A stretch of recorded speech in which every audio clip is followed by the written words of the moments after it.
DK ಆಪ್ತ ಎಚ್.ಸಿ. ಬಾಲಕೃಷ್ಣ ರಾಜೀನಾಮೆ ಕೊಡ್ತೀನಿ ಅಂದಿದ್ದೇಕೆ? ಸಚಿವ ಸ್ಥಾನ ಸಿಕ್ಕಿದ್ದರೂ ರಾಜೀನಾಮೆ ಮಾತ್ಯಾಕೆ? 2028ಕ್ಕೆ ಪಕ್ಷ ಅಧಿಕಾರಕ್ಕೆ ಬರದೇ ಹೋದ್ರೆ ಕತೆ ಏನು? ನಮಸ್ಕಾರ ವೀಕ್ಷಕರೇ, ಸುಪ್ರೀಂ ಟಿವಿ ನ್ಯೂಸ್ಗೆ ಸ್ವಾಗತ. ನಾನು ಅಶ್ವಥ್. ರಾಜ್ಯ ಸಚಿವ ಸಂಪುಟ ರಚನೆ ಆದ ದಿನದಿಂದಲೂ ಕೂಡ ಕೆಲವು ಶಾಸಕರಲ್ಲಿ ಅಸಮಾಧಾನ ಇವತ್ತಿಗೂ ಕೂಡ ಇದೆ. ಕೆಲವರಿಗೆ ಮಂತ್ರಿಗಿರಿ ಕೈ ತಪ್ಪಿದ್ದಕ್ಕೆ ಕೆಲವರು ತುಂಬಾನೇ ಬೇಸರ ಮಾಡಿಕೊಂಡಿದ್ದಾರೆ. ಕೆಲವು ನಾಯಕರು ಇವತ್ತಿಗೂ ಕೂಡ ಅವರವರಿಗೆ ಸಂಬಂಧಪಟ್ಟಂತಹ ನಾಯಕರನ್ನ ಭೇಟಿ ಮಾಡ್ತಾ ಇದ್ದಾರೆ. ಇದರ ನಡುವೆ ಮಾಗಡಿ ಶಾಸಕ ಎಚ್.ಸಿ. ಬಾಲಕೃಷ್ಣ ಅವರು ಕೊಟ್ಟಿರುವಂತಹ ಹೇಳಿಕೆ ಭಾರಿ ಚರ್ಚೆಗೆ ಕಾರಣವಾಗಿರುವಂಥದ್ದು. ಹಾಗಾದ್ರೆ ಎಚ್.ಸಿ. ಬಾಲಕೃಷ್ಣ ಅವರು ಏನ್ ಸ್ಟೇಟ್ಮೆಂಟ್ ಕೊಟ್ಟರು, ಯಾವ ಕಾರಣಕ್ಕೋಸ್ಕರ ಆ ರೀತಿಯಾಗಿ ಹೇಳಿಕೆಯನ್ನು ಕೊಟ್ಟರು? ಸಂಪುಟದಲ್ಲಿ ಅಸಮಾಧಾನ ವ್ಯಕ್ತಪಡಿಸುತ್ತಿರುವ ಶಾಸಕರ ವಿಚಾರದ ಬಗ್ಗೆ ಸಚಿವ ಬಾಲಕೃಷ್ಣ ಅವರು ಕೂಡ ಮಾತನಾಡಿದ್ದಾರೆ. ನಾನು ರಾಜೀನಾಮೆ ಕೊಡಲಿಕ್ಕೆ ಸಿದ್ಧ ಹೀಗಂತ ಬಾಲಕೃಷ್ಣ ಅವರು ಹೇಳಿರುವಂಥದ್ದು. ರಾಜೀನಾಮೆ ಏನಾದರೂ ಸಚಿವ ಸ್ಥಾನಕ್ಕೆ ಏನಾದರೂ ನೀವೇನಾದರೂ ರಾಜೀನಾಮೆ ಕೊಡಿ ಅಂತ ನಾನು ಯಾರಾದರೂ ಕೇಳಿದ್ರೆ ನಾನು ರಾಜೀನಾಮೆನ ಕೊಡಲಿಕ್ಕೆ ನಾನು ಸಿದ್ಧರಿದ್ದೇನೆ, ಪಕ್ಷಕ್ಕೋಸ್ಕರ ನಾನು ತ್ಯಾಗ ಮಾಡಲಿಕ್ಕೆ ಸಿದ್ಧವಿದ್ದೇನೆ ಅಂತಂತೇಳಿ ಈಗ ಬಾಲಕೃಷ್ಣ ಅವರು ಹೇಳಿರುವಂಥದ್ದು. ಜೊತೆಗೆ ಅಸಮಾಧಾನಿತರು ಸಚಿವ ಸ್ಥಾನ ಕೇಳುತ್ತಿರುವುದರಲ್ಲಿ ಅಂದರೆ ಯಾರ್ಯಾರು ಅಸಮಾಧಾನಿತರಿದಾರಲ್ಲ ಅವರು ಸಚಿವ ಸ್ಥಾನವನ್ನ ಕೇಳ್ತಿರೋದ್ರಲ್ಲಿ ತಪ್ಪೇ ಇಲ್ಲ ಹೀಗಂತ ಬಾಲಕೃಷ್ಣ ಅವರು ಹೇಳಿರುವಂಥದ್ದು. ಅಂದರೆ ಸಚಿವ ಸ್ಥಾನಕ್ಕೋಸ್ಕರ ಕೆಲವರು ಸಾಕಷ್ಟು ಮಾತುಗಳನ್ನು ಕೂಡ ಹೇಳ್ತಿರುವಂಥದ್ದು. ಅಂದರೆ ನನಗೆ ಸಚಿವ ಸ್ಥಾನ ಸಿಗಲಿಲ್ಲ, ಮಿನಿಸ್ಟರ್ ಪೋಸ್ಟ್ ಸಿಗಲಿಲ್ಲ ಅಂತೇಳಿ ಬಹಳ ಬೇಸರವನ್ನು ವ್ಯಕ್ತಪಡಿಸ್ತಿದ್ದಾರೆ. ಇದರಲ್ಲಿ ಕೆಲವರನ್ನ ಸಮಾಧಾನ ಮಾಡ್ಬೋದು ಹೈಕಮಾಂಡ್ನವರು, ಮತ್ತೆ ಕೆಲವರು ಅವರಿಗೆ ಯಾವ ರೀತಿಯಾಗಿ ಬೇಕೋ ಆ ರೀತಿಯಾಗಿ ಸ್ಟೇಟ್ಮೆಂಟನ್ನು ಕೊಡೋದು ಸಹಜ. ಕೃಷ್ಣಪ್ಪ ಅವರ ವಿಚಾರವನ್ನು ಕೂಡ ಇಲ್ಲಿ ಪ್ರಸ್ತಾಪ ಮಾಡಿದ್ದಾರೆ. ಕೃಷ್ಣಪ್ಪ ಅವರು ಕೂಡ ಒಕ್ಕಲಿಗರು, ಅವರನ್ನು ಒಳಗೆ ಸೇರಿಸಲು ನಾನು ರಾಜೀನಾಮೆಯನ್ನ ಕೊಡಲಿಕ್ಕೆ ಸಿದ್ಧ ಹೀಗಂತ ಎಚ್.ಸಿ. ಬಾಲಕೃಷ್ಣ ಅವರು ಹೇಳಿರುವಂಥದ್ದು.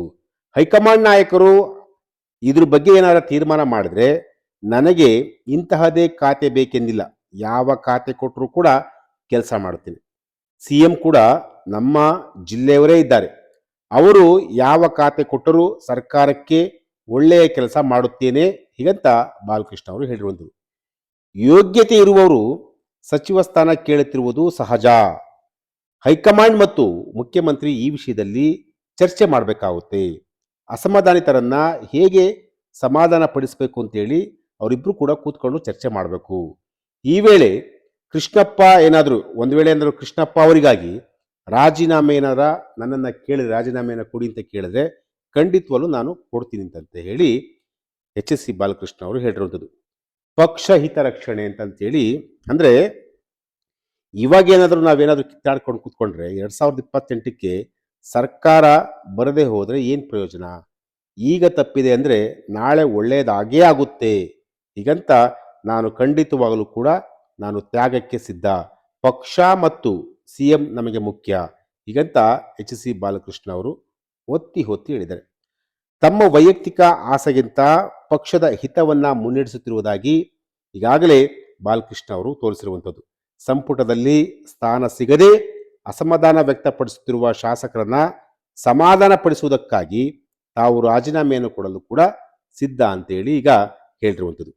ಒಕ್ಕಲಿಗ ಸಮುದಾಯದ ಪ್ರತಿನಿಧಿತ್ವ ಅಂದರೆ ಇತ್ತೀಚೆಗೆ ಸಂಪುಟದಲ್ಲಿ ಸ್ಥಾನ ಸಿಗದೇ ಇರುವುದಕ್ಕೆ ಹಲವು ಶಾಸಕರು ಅಸಮಾಧಾನವನ್ನು ವ್ಯಕ್ತಪಡಿಸಿದ್ದಾರೆ.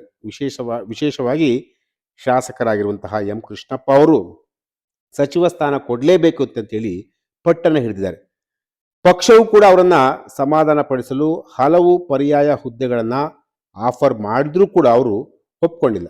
ಇಂತಹ ಪರಿಸ್ಥಿತಿಯಲ್ಲಿ ಸಚಿವ ಬಾಲಕೃಷ್ಣ ಅವರು ತ್ಯಾಗಕ್ಕೆ ಸಿದ್ಧ ಅಂತ ಹೇಳಿರುವುದು ಪಕ್ಷದ ಆಂತರಿಕ ಸಮಸ್ಯೆಗಳನ್ನ ಪರಿಹರಿಸೋದಕ್ಕೆ ಇದೊಂದು ಸಂದೇಶ ಅಂತಂತೇಳಿ ಈಗ ಹೇಳಿರುವಂಥದ್ದು. ಜೊತೆಗೆ ಒಕ್ಕಲಿಗ ಸಮುದಾಯದ ಪ್ರಾತಿನಿಧ್ಯವನ್ನ ಗಮನದಲ್ಲಿಟ್ಟುಕೊಂಡು ಕೃಷ್ಣಪ್ಪ ಅವರನ್ನ ಸಂಪುಟಕ್ಕೆ ಸೇರಿಸುವಂತಹ ಒಂದು ಬಗ್ಗೆ ಕೂಡ ಚರ್ಚೆ ಆಗ್ತಿದೆ ಅಂತಂತೇಳಿ ಈಗ ಎಚ್ ಸಿ ಬಾಲಕೃಷ್ಣ ಅವರು ಹೇಳಿರುವಂಥದ್ದು.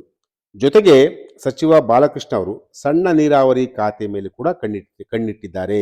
ಹೀಗಂತ ಒಂದಷ್ಟು ಮೂಲಗಳು ಕೂಡ ಈಗ ಮೂಲಗಳಿಂದ ಕೇಳಿ ಬಂದಿರುವಂಥದ್ದು. ಸಣ್ಣ ನೀರಾವರಿ ಖಾತೆಗೆ ಸಿಎಂ ಎದುರು ಈಗಾಗಲೇ ಎಚ್ ಸಿ ಬಾಲಕೃಷ್ಣ ಅವರು ಬೇಡಿಕೆಯನ್ನ ಇಟ್ಟಿದ್ದಾರೆ ಅನ್ನೋ ಒಂದು ಮಾತು ಕೂಡ ಈಗ ಕೇಳಿ ಬರ್ತಿರುವಂಥದ್ದು. ಅಂದರೆ ಎಚ್ ಸಿ ಬಾಲಕೃಷ್ಣ ಅವರು ಹಿರಿಯರಿದ್ದಾರೆ, ಹಿರಿಯ ಶಾಸಕರಿದ್ದಾರೆ, ಜೊತೆಗೆ ಕಾಂಗ್ರೆಸ್ ಈ ಹಿಂದೆ JDS ಪಕ್ಷದಲ್ಲೂ ಕೂಡ ಅಧಿಕಾರದಲ್ಲಿದ್ದಂತಹ ಸಂದರ್ಭದಲ್ಲಿ ಕೂಡ ಮಿನಿಸ್ಟರ್ ಆಗಿದ್ದರು. ಅದಾದ ಮೇಲೆ ಏನು ಈಗ ಕಾಂಗ್ರೆಸ್ ಪಕ್ಷಕ್ಕೆ ಹೋಗಿ ಸೇರ್ಪಡೆ ಆಗಿದ್ದಾರೆ, ಕಾಂಗ್ರೆಸ್ಸಲ್ಲೂ ಕೂಡ ಈಗ ಮಿನಿಸ್ಟರ್ ಆಗಿದ್ದಾರೆ. ಸೊ ಅವರಿಗೆ ತನ್ನದೇ ಆದಂಥ ಒಂದು ವರ್ಚಸ್ಸು ಕೂಡ ಇರುವಂಥದ್ದು. ಮಾಗಡಿ ಆ ಒಂದು ಸುತ್ತಮುತ್ತ ಏನು ಕ್ಷೇತ್ರ ಇದೆಯಲ್ಲ, ಅಲ್ಲಿ ತನ್ನದೇ ಆದಂಥ ಒಂದು ವರ್ಚಸ್ಸನ್ನು ಕೂಡ ಇಟ್ಕೊಂಡಿರೋದು. ರಾಜೀನಾಮೆಯನ್ನು ಪಕ್ಷ ಕೇಳಿದ್ರೆ, ಅಂದರೆ ಹೈಕಮಾಂಡ್ ಏನಾರ ಕೇಳಿದ್ರೆ ನಾನು ಖಂಡಿತವಾಗ್ಲೂ ಕೊಡ್ತೀನಿ, ಪಕ್ಷಕ್ಕೋಸ್ಕರ ನಾನು ಏನು ಬೇಕಾದರೂ ಮಾಡೋಕ್ಕೂ ಸಿದ್ಧ ಅಂತಂತೇಳಿ ಈಗ ಬಾಲಕೃಷ್ಣ ಅವರು ಹೇಳಿರುವಂಥದ್ದು. ಎಸ್, ಇದು ಇವತ್ತಿನ ಒಂದು ವಿಚಾರ. ನಾಳೆ ಮತ್ತೊಂದು ವಿಚಾರದೊಂದಿಗೆ ನಾನು ನಿಮ್ಮನ್ನು ಭೇಟಿ ಆಗ್ತೀನಿ. ನಿರಂತರ ಸುದ್ದಿಗಾಗಿ ನೋಡ್ತಾ ಇರಿ supreme TV news. Thank you.